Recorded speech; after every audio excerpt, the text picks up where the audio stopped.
Hey, see here, and this is Phoenix Wright as Attorney Trials and Tribulations. So this is the third game in the franchise, so if you haven't played the other games or seen a let's play of the other games, you should still be able to enjoy this one, but you might miss out on some references and stuff. You should be good to watch this.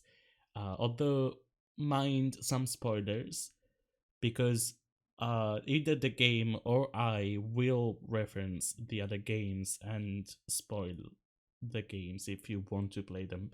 So, just a warning.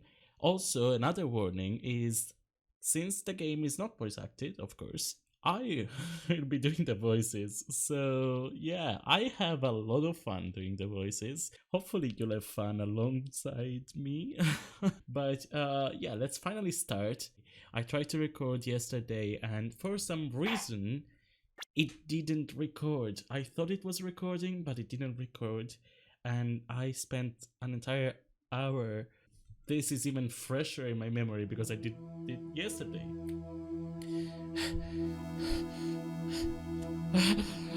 How did I get into this mess?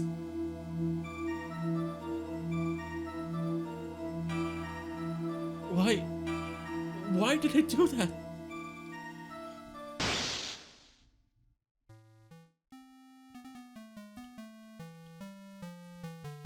That girl, you shouldn't see her anymore.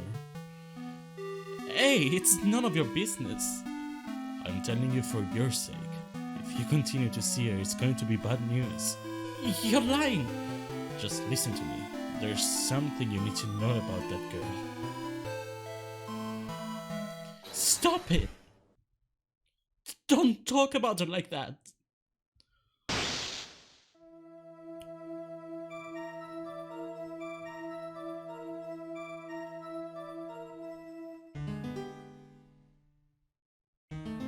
It wasn't me. I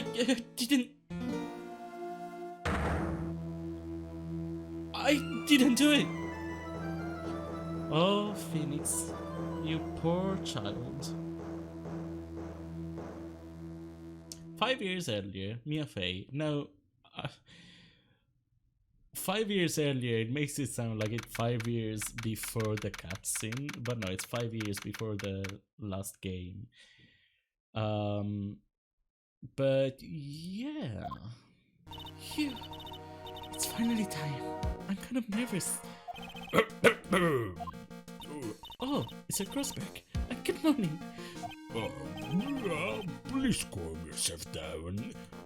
You're going to get yourself arrested for suspicious behavior, you know. What are you talking about? I'm relaxed, Mr. Grossberg. Look at me. I'm relaxed. Let go of my labels. Yeah. You obviously haven't got the temperament to be alone. I'm so sorry. It's just that I'm so nervous today.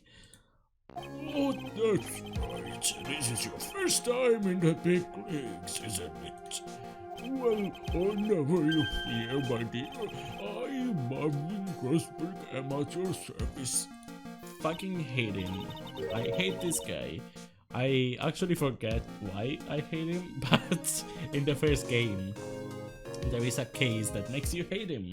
So now I forgot why, but the feeling is still there. Actually, this is my second time in court. I don't know what my accent was like. Still, you surprised me. What with your earnest request last night? Let me handle this case, you suddenly said. And quite forcefully too. I just found out yesterday about the case, I mean. What? And you already learned all the relevant facts? Well, about that, you see, I mean, of course I have. I think.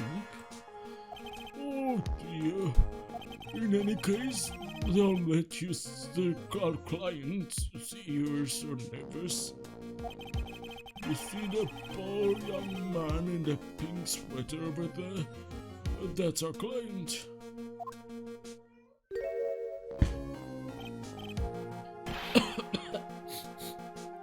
Good morning there, everybody. Good morning. I try to keep smiling, Mia.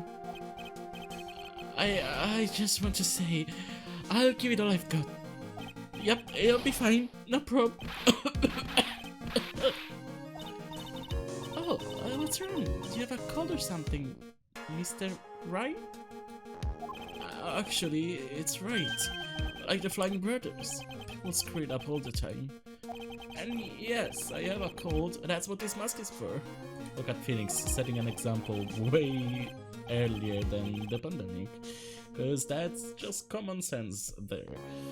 Anyway, my doc says this way I won't give it to anyone else. Be kind to others, he says. Right, Mr. Right. You have nothing to fear in court today. If you are truly innocent, I promise I will save you. Please let go of my shirt. He's so cute. That's right, he's the one on trial, not you. He's the one who should be nervous.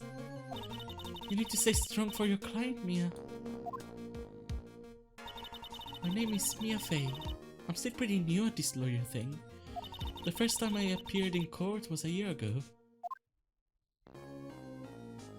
You know, of course I don't have a female voice, which is something that I constantly have to deal with and live with. But you know, when I do games like this and I have to do voices for girls, I always kind of default to just having a high pitch.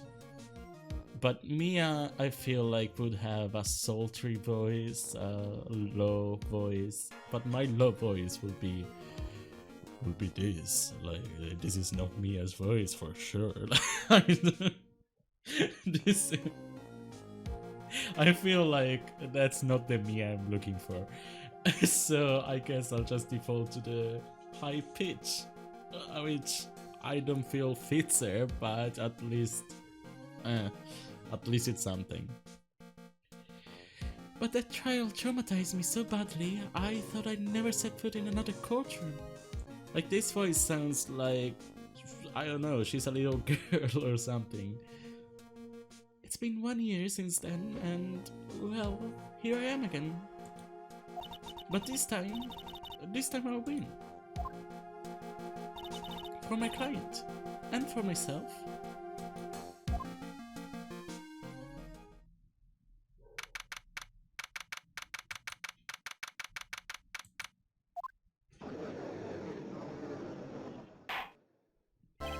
Court is now in session for the trial of Phoenix Wright. The defense is ready, Your Honor. The prosecution is ready, Your Honor. The defense today is Miss Mia Fey, was it? Yes, Your Honor. Is there a problem?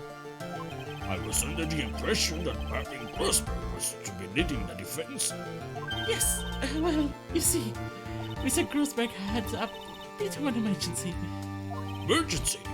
But isn't that him standing there right next to you? Yes, well...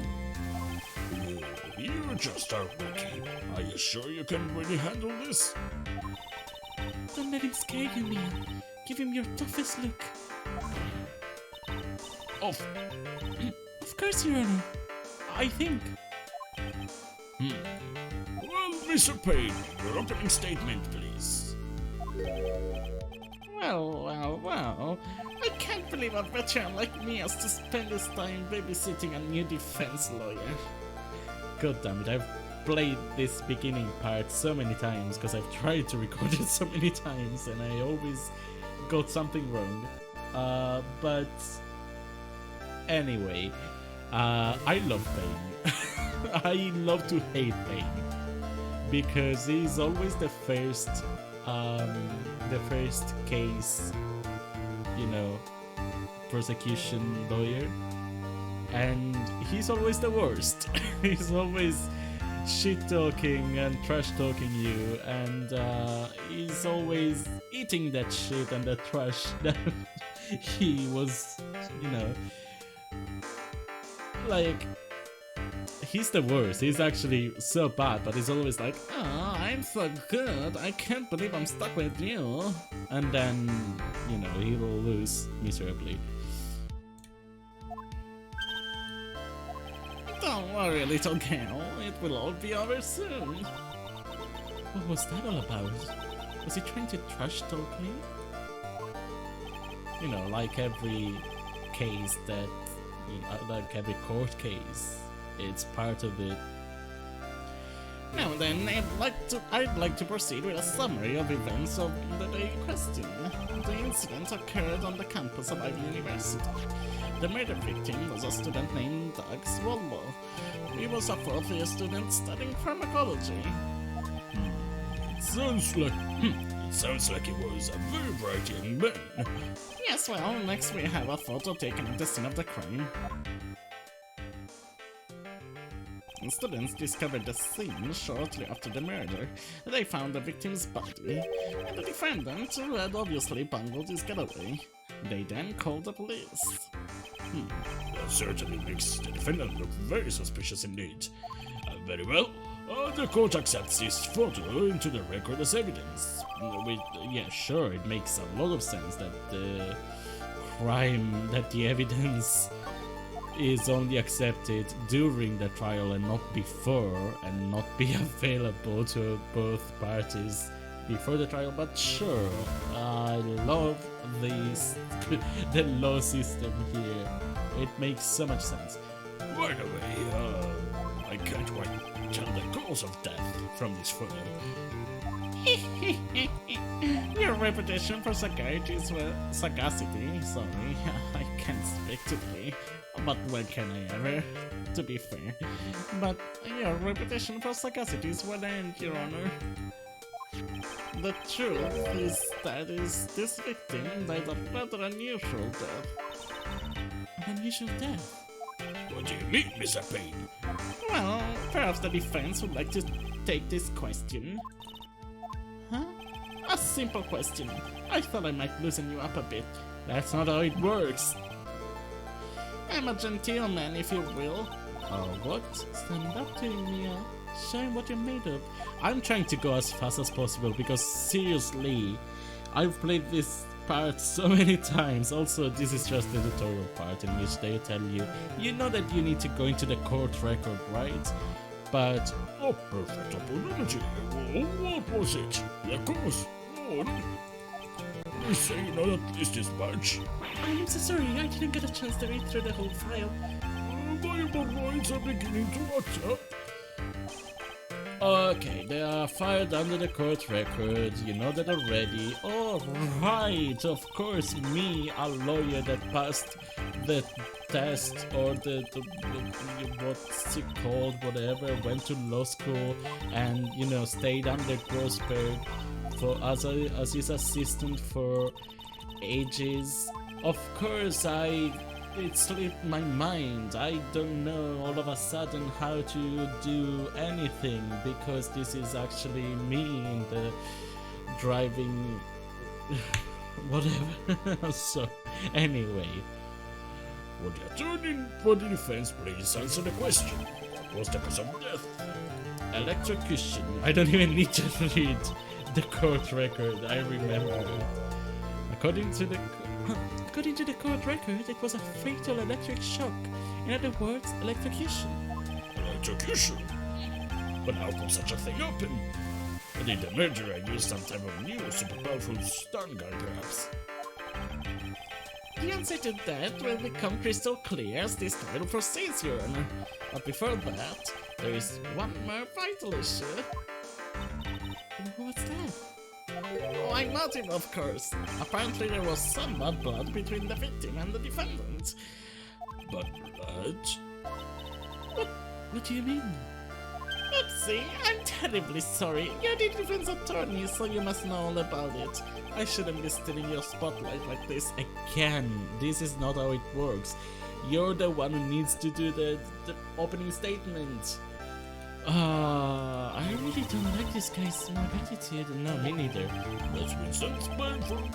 Please, one smooth operator, if you catch my drift. No, I don't. I have no idea what you're talking about.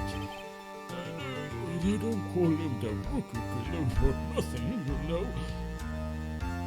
Does he kill rookies? Because that will be better than what he's doing. I don't know. Yeah. Now then, let's hear from the defense. What was the source of the bad blood between the victim and the defendant? This time, I would like to see some supporting evidence. Evidence? Okay, yes. Court record. There's also profiles in the court records. Yes, all great big. Try to set a better example for the young lady. Evidence isn't the only thing in the court record. People's profiles are there as well. Yep. Let's see what you've got. What was the cause of the bad blood between Phoenix Wright and the victim?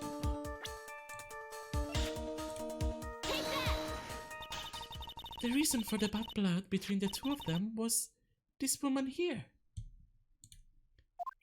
Dahlia Hawthorne, is it? Very good, Miss Faye. You seem to have picked up on at least as much. This woman is the girlfriend of the defendant, Phoenix Wright. But up until about 8 months ago, she was with the victim, Mr. Swallow. Clearly she has some part to play in this story. I've done it again. Before the cross-examination starts, he's already got the judge thinking like he wants. Wow. I mean, if Grossberg thinks he's special, that means that Grossberg is useless. But we already knew that. Very well, Mr. Payne. Please call your first witness. If it pleases the court, the prosecution would like to call Mr. Phoenix. Sorry, I don't know what that was. My voices are beginning to get jumbled up. Phoenix Wright. What? The defendant himself? Well, Miss Faye. It's fine. After all, Miss Wright is innocent. Mr. Wright. Did I call him Miss Wright? Whatever. Gender is a construct anyway, right? The defense is no objection. Very well. The court calls Mr. Phoenix Wright to the witness stand.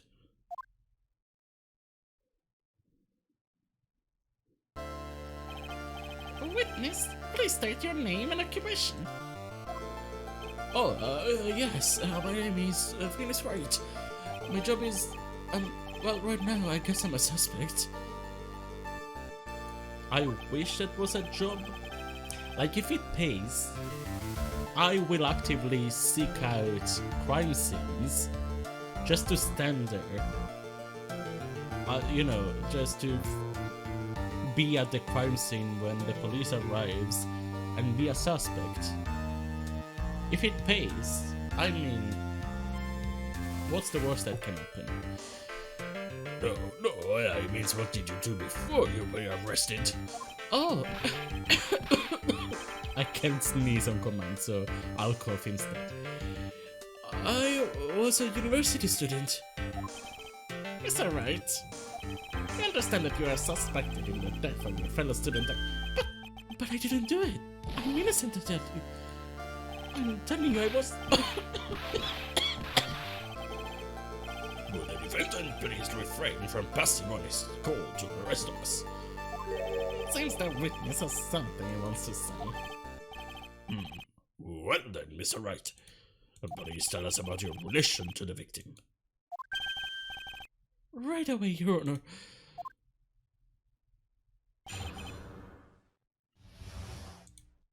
Okay. I admit I was there, but I'm not a killer.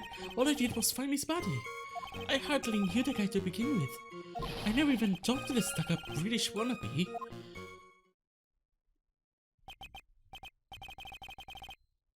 I see. So you hardly knew the victim. Right, like I said, I'm not a killer. Here, it looks like the judge understands. You're being naive, you know. Too naive. Huh? It seems that you've forgotten one small thing, young lady. that will be? This witness still has to undergo something called cross-examination. And again, of course, she just forgot because she doesn't know after all of the years in law school and being under Grossberg's, law firm or whatever, she forgot how it works. But she doesn't even know what it is. Now then, your cross-examination, if you please, Miss Faye. Please, Mr. Wright, tell me you haven't been lying. Oh, but he was. You wouldn't do that to me, would you? Oh, but he did. Okay, so I know what I need to do. So, in theory, I always press everything on every single sentence that they say. But I know where to press specifically, so let's just do that. Is that right? You stated the following in your testimony. I hardly knew the guy to begin with. That's right. I mean, why would I even... But that doesn't sound right. If you hardly knew him, then why would you say that the victim was a stuck-up British wannabe?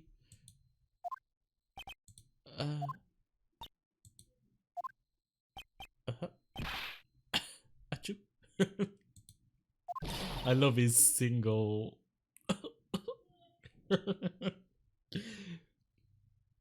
Well, Mr. Wright?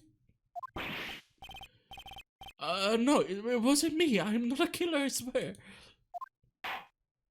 Mr. Wright, I will give an opportunity to revise your testimony. How is it that you knew the victim was, as you put it, a British wannabe? Yes, well...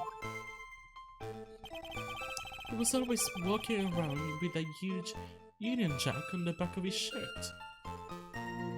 I'm just gonna go directly and present it instead of pressing. I know that I need to present this one. Objection! Are you certain you saw the Union Jack? Yeah, I'm sure. It was right there on his back. Miss Faye, is there some point to this line of questioning? Your Honor, please take another look at the crime scene photo. As you can see, there's absolutely nothing written on the victim's back. Hey, wait a minute! He's wearing a leather jacket! The Union Jack was on the back of the t-shirt he was wearing. I was under the impression that you accidentally came across the body. But if that was really the case, then you wouldn't know that, would you? You'd have no idea at all what he was wearing underneath the jacket. Mr. Wright, you've been lying to me. Please forgive me. Mia, you made our client cry. Let him. That P on his chest doesn't stand for Phoenix anyways. I've never really understood what the P would stand for, like... Peony, potluck, prune, purple. I don't know. I don't know what she's implying. I can't believe I trusted him. Mr. Wright was all wrong. That was an impressive bit of cross-examination. Thank you for uncovering the defendant's lies for me. It's quite clear that this man did not simply stumble upon the scene of the crime. Uh-oh, did I go too far? By the way, Mr. Wright, you seem to have a rather bad cold. Have you taken any medicine for it? Yeah, I took some, but...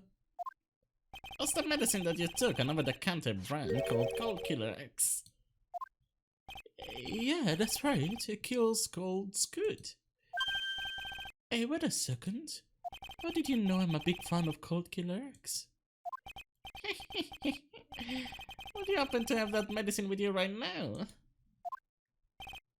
Well, actually, I seem to have lost it somewhere. lost it? Does this even have anything to do with the case? Is that right? Shall I tell you where your cold medicine is right now? Huh? Your Honor, I'd like you to take a look at another photo from the crime scene. What's this? In the victim's hand, it's called Killer X. Yes, but even I've got a photo of Cold Killer X in my apartment. I'm sorry, but I'm afraid the document won't work. There's no doubt as to who this bottle of Cold Killer X belonged to. Especially since Mr. Bright's fingerprints were all over it. What? Again, something we should have known before the case. Of course, sure.